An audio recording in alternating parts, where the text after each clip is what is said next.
आज के time crypto currency की बहुत सारी कंपनियां डायरेक्ट सेलिंग का हवाला देकर काम कर रही हैं। लोग उन कंपनीज में नुकसान उठाने के बाद सही कंपनी को भी शक की नज़र से देखते हैं। बिल्कुल ये तो हम सभी फेस कर रहे हैं सर, और सरकार से बात भी हम लोग कर रहे हैं। और मैं क्रिप्टो के खिलाफ नहीं हूँ सर, लेकिन मैं उस क्रिप्टो के खिलाफ नहीं हूँ जो इथिकल है। इथिकल क्रिप्टो क्या है कि भाई ठीक है, किसी ने कॉइन बना दिया, शेयर मार्केट में आपने अपना शेयर डाल दिया, लोग खरीद रहे हैं तो बढ़ रहा है, लोग बेच रहे हैं तो घट रहा है, सिंपल। ठीक।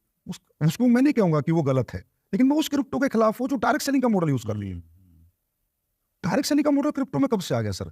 हम लोगों ने बनाया, कुछ लालची लोगों ने बनाया ये इस मॉडल, क्योंकि ये मॉडल में ना सर क्या होता है कि ना तो किसी का क्रिप्टो बिकता, ना किसी का प्रोडक्ट बिकता, रियली तो हमारे एसोसिएट का फेस बिकता है, उसके रिलेशन बिकते हैं, उसकी फेस वैल्यू लगती है।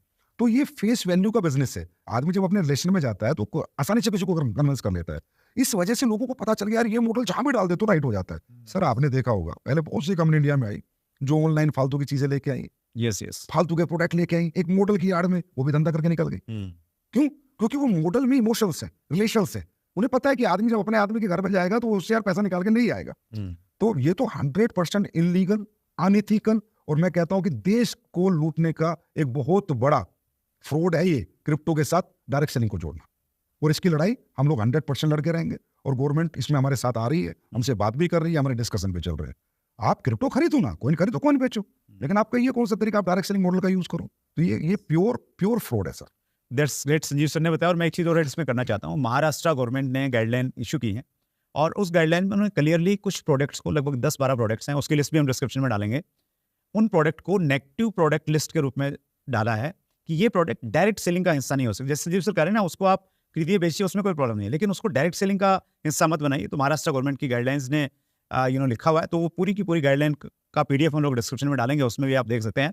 और ऐसे लोगों से बचिए जो क्रिप्टो के नाम पे आपको जोड़ रहे हैं और आगे जोड़ने के लिए प्रोत्साहित कर रहे हैं, और आप कहीं अगर जुड़ गए हैं गलती से तो प्लीज़ दूसरे लोगों को उसमें मत लेके आइए। वो एक दलदल है, उसमें अगर फंस गए तो फिर शायद निकल नहीं पाएंगे। मनी सर्कुलेशन बैनिंग एक्ट 1978 बहुत टिपिकल है। वो न केवल मात्र कंपनी चलाने वालों पे लगता है, उन पे भी चलता है जो उसमें काम करते हैं।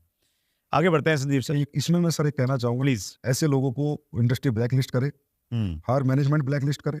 ADSCI शुरुआत कर रही है कुछ? नहीं, अगर मान लो ADSCI तो 100% कर ही रही है, ADSCI की सारी कंपनी भी कर रही है, और भी जितनी अनदर कंपनियां, मैं उनसे कहूंगा अगर आपका कोई भी लीडर इस क्रिप्टो और इन्वेस्टमेंट प्लान में जाता है, आप उसको ब्लैकलिस्ट करके दोबारा उसको कभी मत लो। छोटे लालच के चक्कर में एक बड़ा फ्रॉड को मौका मत दो। That's एक दूसरा मैं ये कहना चाहूंगा, एक समझदार हिंदुस्तान के समझदार लोगों से, अरे भाई जब आपको लोगों का पैसा लुटवा के ही पैसा कमाना है तो यही काम बचा है क्या? लोगों के घर घर जाके पैसा मांगना 2 नंबर के तो दुनिया भर के काम है, मोटा काम कर लो फिर। अरे यार ये तो आप अपना रिलेशन बेच रहे हो, अपनी फेस वैल्यू लगा रहे हो, अपना जमीर बेच रहे हो, कितने रुपए के लिए? छोटे से पैसे के लिए। अगर आपको 2 नंबर का ही काम करने तो कुछ बड़ा कर लो यार। इस कम से कम इस इंडस्ट्री को तो बख्शो, हम लोगों को तो बख्शो, और बहुत काम है।